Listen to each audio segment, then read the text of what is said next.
নমস্কাৰ, অসমীয়া ৰান্ধনি ঘৰলৈ আপোনালোকক পুনৰবাৰ স্বাগতম জনাইছোঁ। আজি মই বনাইছোঁ তৎক্ষণাত হোৱা চাটনি দুবিধ। এবিধ বনাম মই ধনিয়া আৰু আনবিধ বনাম পদিনাৰ লগত। নিৰামিষ ভাতৰ লগততো চাটনি একদমেই ভাল লাগে। তো কেনেকৈ চাটনিখিনি মই তৎক্ষণাত বনালোঁ চাওঁ আহকচোন। এয়া লৈছোঁ ধনিয়া পাত। ধনিয়া পাতৰ লগত আৰু আনফালে মই ল'লোঁ পদুনা। প্ৰথম চাটনিটো বনাম পদুনাৰ। তাত আছে পদিনা, মগু, থেকেৰা, কেঁচা জলকীয়া আৰু আদা নহৰু। এই গোটেইখিনি ভালকৈ মই পিচি দিম মিক্সিত। আপোনালোকে পটাটো পিচিব পাৰে। সেয়া পিচা হৈ গৈছে।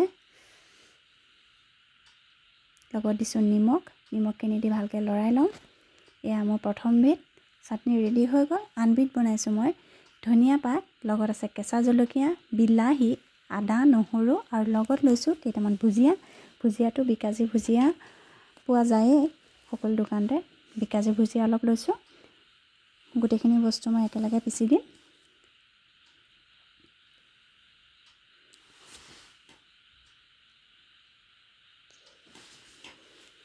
এয়া আনবিধ চাটনিও মোৰ ৰেডি হৈ গ'ল। এবিধ হৈছে পদিনা আৰু এবিধ হৈছে ধনিয়া পাতৰ। যদি আজি মোৰ ভিডিঅ'টো ভাল লাগিলে, চাটনি খাই যদি ভাল পায় আপোনালোকে, তেতিয়াহ'লে লাইক এটা কৰিব বুলি আশা কৰিছোঁ। লগতে যিসকলে নতুনকৈ চাই আছে তেওঁলোকে মোৰ চেনেলটো ছাবস্ক্ৰাইব কৰি দিব।